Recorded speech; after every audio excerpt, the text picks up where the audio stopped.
Okay, I'm just going to make a quick, short and sweet video about a few of the tools or the options on YouTube, because I know some people actually don't know about them. So I'm just going to give you this quick walkthrough. So for example, if you are watching a how-to video and you want to follow along step by step, sometimes the general rate Illustrator open at which they're talking I just selected might be a little bit harder to follow along if you are actually following along step by step. So you might want to slow down the speed. So right here in the bottom right hand corner of the window, in the video window, you can see this little gear, and it has, sometimes it will have the HD on there, sometimes it won't. But if you click on it once, you will see you have autoplay, and then you have speed normal, and then the quality.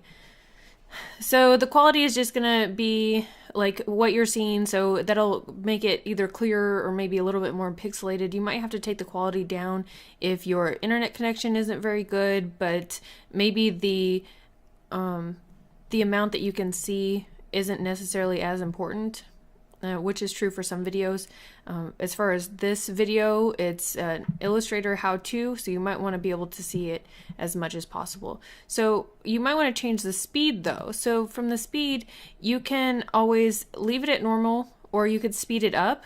But if you're wanting to follow the video along step by step, you might actually want to slow it down. You can experiment with which speed works best for you. So you might want to do maybe 0.75 or 0.5. You can just click on it and it's going to update that speed for you. But then you can notice that it's actually going to change the speed of that video's audio quite a bit. A generic place to start. It's just a blank.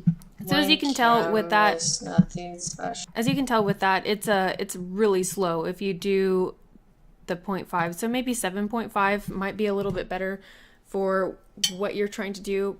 But like I said, you can just play with that speed and see which one works best for you. So let's test that 7.75. About it. So what I'm actually going to do is go up to the top and I'm going to select object.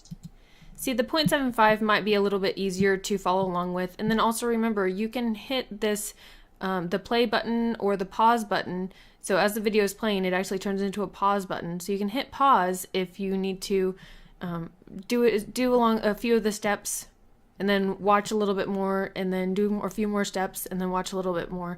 That's a great thing about it. And then this little red dot here, you can drag this. So if you need to go back, let's say you missed something, you can go back just a couple of seconds or as far back as you need, and so that way you can watch it again and see maybe if you missed something. Or you can always drag it in the other direction to speed it up if you already know a couple of those processes. Another thing that might be good for you, because this might be a little bit small, so you could also go into theater mode. That's going to make it really big on your screen for you so you can see it a little bit better. Or you can make it mini, but I think that most people are not going to want it mini because you want to be able to see better than that. That's going to be really small. Okay, so I hope this helps, and if you have any other questions about any of the features, please like, comment, subscribe, let me know. Like I said, also subscribe to my channel. You can hit the little bell so that way you get the alerts every time I create a new video, and I will talk to you in the next video. Have a good one.